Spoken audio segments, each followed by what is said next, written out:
আমার মা জীবিত অবস্থায় আমাদের লালন পালন করতে গিয়ে অনেক কষ্ট সহ্য করেছেন। আমার বাবার অনেক অত্যাচার নির্যাতন মেনে নিয়েছেন।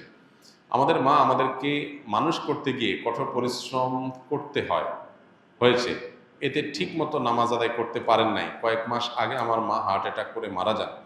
আমি তা জানি না আমার মা কতটুকু আমল করেছে। আমি তো জানি না আমার মা কতটুকু আমল করেছে। আমি যদি প্রতি রাতে সূরা মুলক পাঠ করে আল্লাহর কাছে আমার মায়ের জন্য দোয়া করি, তাহলে কি আমার মায়ের কবরের আযাব মাফ হবে?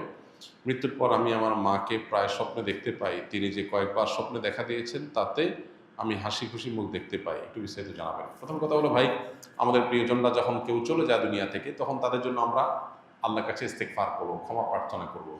কারণ মা-বাপ যদি মারা যায়, তাহলে সেক্ষেত্রে সন্তান হিসাবে মৃত্যুর পরও তাদের প্রতি বীর বা মা-বাবা হিসাবে সদাচরণ করা, মা-বাবার অনুগত থাকার কাজটা আমরা কীভাবে করব? নবীজি সাল্লাল্লাহু আলাইহি সাল্লামকে প্রশ্ন করা হয়েছিল।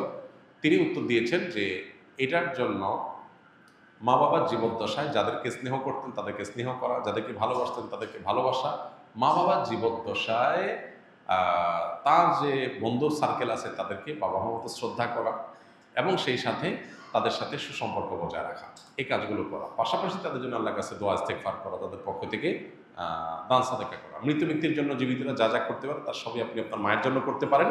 স্পেশালি আপনার মায়ের জন্য আপনি যেমনটি বললেন যে কোরআন কারীম তেলাওয়াত করে আল্লাহর কাছে দোয়া করেন যে আল্লাহ এর সওয়াব আপনি আমার মাকে দেন। আশা করা যে আপনার মা সেটা পাবেন ইনশাআল্লাহ। তাদের তরফ থেকে দান দক্ষিণা করা এটা হলো সবচেয়ে কার্যকর। দোয়ার পরে সবচেয়ে কার্যকর কাজ হলো দান দক্ষিণা করা। ইনশাআল্লাহ আপনার মায়ের জন্য আপনার দোয়াকে আল্লাহ কবুল করবেন।